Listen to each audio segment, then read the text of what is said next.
AI editing services. So, what in the world, man? What does this world come to? AI is doing everything now. This is ridiculous. I mean, AI is going to be watching next. What's the deal? Anyway, AI editing services. So why is that such a thing now? Why is editing that hard? I don't quite understand the purpose behind it. Why in the world would I rely on someone else to edit my photos? In a video I did a couple weeks ago, I pretty much showed my whole process. I have built 2 presets that I use on everything. It's my style. Those are my photos. Whenever somebody sees, a photo with that preset on it, they know, or they have a good indication that it's my photo, or at least I do. Like, I can scroll through Facebook and see all the people I've taken photos for, and when they use them, and I can tell that's my photo because I've built a style around it. So I decided I was going to try this AI editing thing and see if it actually sped things up for me. My workflow is very simple. I import into Photo Mechanic. I cull my photos out through Photo Mechanic. I import those into Lightroom, into a catalog, and then go through and separate into, I think it's 5 categories. So pre-wedding, ceremony, details, group and special shots, and then the reception. So I separate those out into individual folders in the catalog, and I go through each folder and I tweak exposure, because when I imported them, my preset that I had built over the years was automatically applied. So the only thing I need to do is go through and bring the exposure up on some of them, because the preset, anytime you add a whole bunch of contrast or a whole bunch of tweaking, it can sometimes bring the exposure down. So it does have a tendency to do that. If the photo's exposed correctly or slightly under, it's going to be a little dark.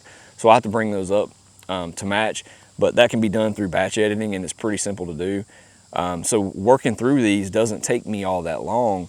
And then all I do is go through and select the ones that I want to be black and white, isolate those in some sort of filter to bring all of those up. Not a photo filter, but a filter or like a ratings filter, so I can see all the ones that I want to select as black and white.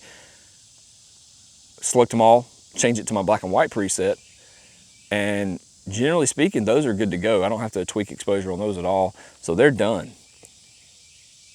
Then it's a matter of just going through and exporting the photos into their final folder. So culling actually takes more time for me than the edit does, I guess, if that makes sense. Rarely I'll have to take one into Photoshop to take something out or to adjust something.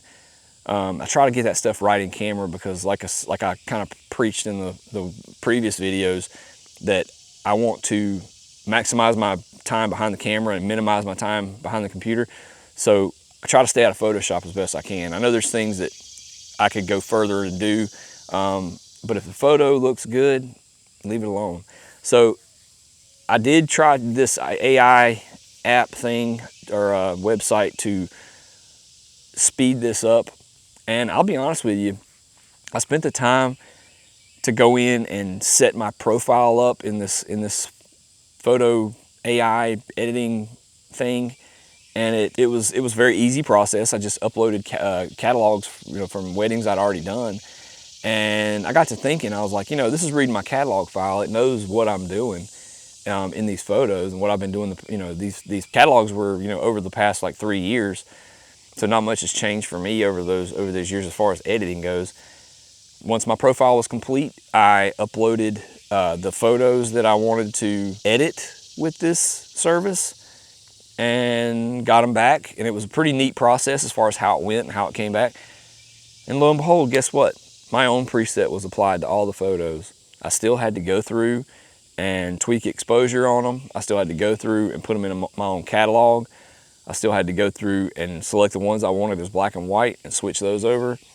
So honestly, I think it took me more time to go through the AI editing service. Now, I'm not sure, maybe I'm not using it right. If somebody out there knows how this service works and can maybe explain it better to me, and maybe why I'm just behind the times or something like that, that would be awesome, because I want to like it. I'm all about speeding things up. That's the whole point of my very first video about photography on this channel, is making more money by basically spending less time doing these things, but I don't quite understand how that's saving me time. If you're just one of these people that literally goes through and edits every photo in every wedding differently based on your surroundings, then maybe it would speed you up, and that would probably be where it would be beneficial. But I have a certain look that I go for with all my weddings and all my family portraits, all my, pretty much all my photos I take, I set to a certain style. That's, I've found a way to make that somewhat consistent. So it literally, like I said, it literally picked up my own preset and applied it. The photos that would have been dark if I would have applied the preset were still dark with the AI editing service. So how is that beneficial? So I don't know. Maybe this is an unnecessary rant and I am completely missing something, but I would sure love to know how this is going to be beneficial to a wedding photographer. So somebody knows, please take a second, comment, let me know down below, send me an email or something and let me know where this is beneficial and if it's truly going to help people, photographers, or if this is just another money grab for websites to try to take money from photographers, because everything's a service now. Everything's a subscription. Photoshop, Photo Mechanic. That's why I'm still using old Photo Mechanic, because I paid for it and it's mine. I don't have to pay for a monthly service anymore. Blog Stomp. I used to use Blog Stomp all the time. That's a service now. You have to pay monthly for it. Photoshop, that's a service. I have to pay monthly for it. My website, my email, everything's a monthly service. Everything they want you to pay monthly. And it's the same thing with this. It's a monthly charge whether you have any edited photos or not. And then they charge you per photo. Now that's on the base level. I know there's bigger ones, but then it's the price goes up. So is this legit or is it another money grab? Let me know in the comments below. I don't know. I'd like to know what everybody else's thoughts on it are, though. Sorry for the rant. This is kind of something that's been on my mind ever since I decided to try it, because I couldn't make my mind up of whether or not it was worth it. So take a second to subscribe, leave me a comment, leave me a like, thumbs up. Thank you for watching. I appreciate you. Check, check, checky, check.